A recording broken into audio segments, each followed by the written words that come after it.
নমস্কাৰ সকলোকে মোৰ অন্য এটা ভিডিঅ'লৈ স্বাগতম জনাইছো।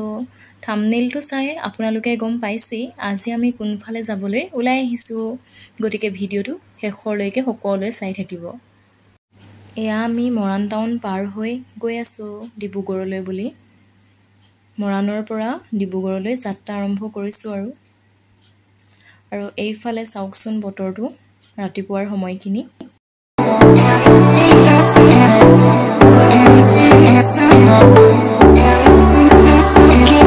আৰু এইফালে আহি আমি পালোহি চুকাফা। এইফালে যে দেখিছে বাওঁফালেদি সোমাই গ'লে আপোনালোকে বগীবিললৈ যাব পাৰিব। এইফালেদি গ'লে আচলতে বগীবিল পায়। আপোনালোকে যদি যোৰহাট শিৱসাগৰ সেইফালৰ পৰা জগন্নাথ মন্দিৰলৈ আহিব খোজে তেনেহ'লে আপোনালোকে চুকাফা পাৰ হৈ এইটো মই এতিয়া দেখাইছিলোঁ ভিডিঅ'ত 0 পইণ্ট পাব। তাৰ পৰা এইফালে সোঁফালেদি সোমাই গ'লে সোনকালে গৈ মন্দিৰ পাব।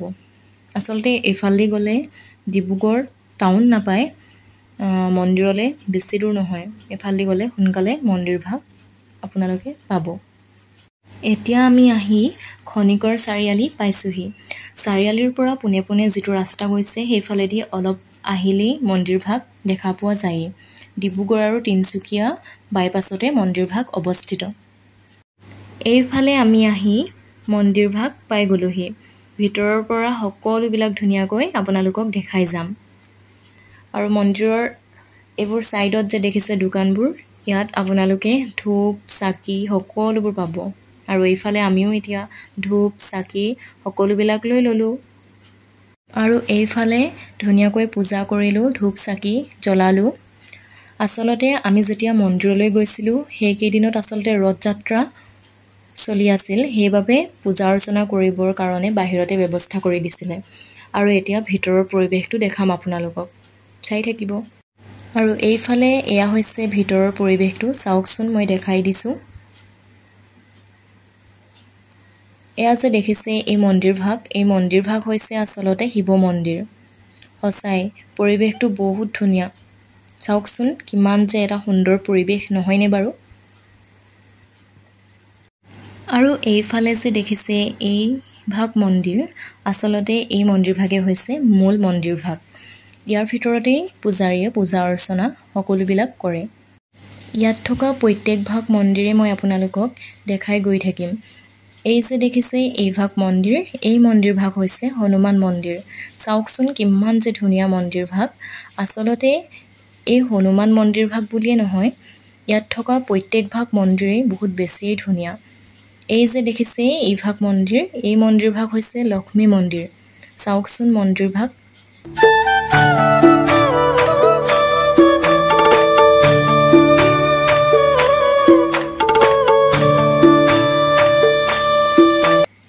লক্ষ্মী মন্দিৰৰ কাষতে এয়া যে দেখিছে এই ভাগ হৈছে ৰামৰ দৰবাৰ।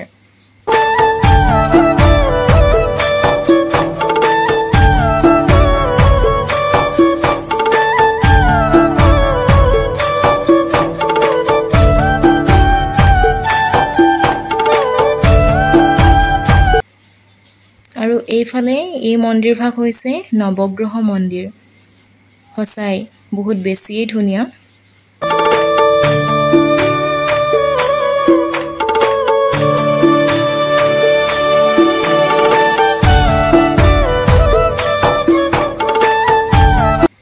সঁচাকৈয়ে মন্দিৰলৈ আহিলে সকলোৰে মনবোৰ পাতল পাতল লাগে, ভাল লাগে, বুজাব নোৱাৰি মানে।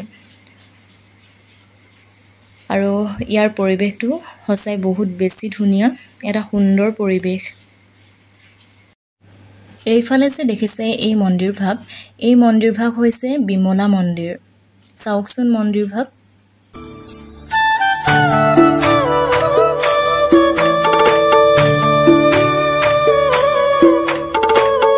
আৰু এইফালে চাওকচোন গোটেই পৰিৱেশটো মন্দিৰৰ। সঁচাকৈয়ে গোটেই পৰিৱেশটো ইমান যে সুন্দৰ নহয়, বুজাব নোৱাৰি। আৰু এইফালে যে দেখিছে এই মন্দিৰ ভাগ হৈছে গণেশ মন্দিৰ।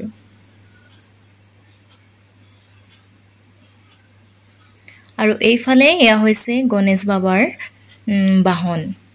গণেশ বাবাৰ বাহন বুলি কোৱা হয় আচলতে। মন্দিৰভাগ চাওকচোন। আৰু গোটেই মন্দিৰভাগ মই ধুনীয়াকৈ দেখাই দিছোঁ।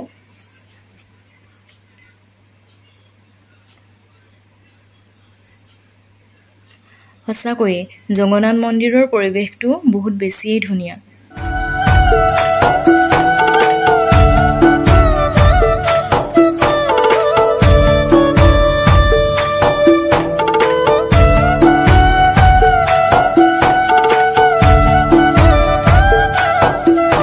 আজিৰ ভিডিঅ'টো ইমানেই আছিল।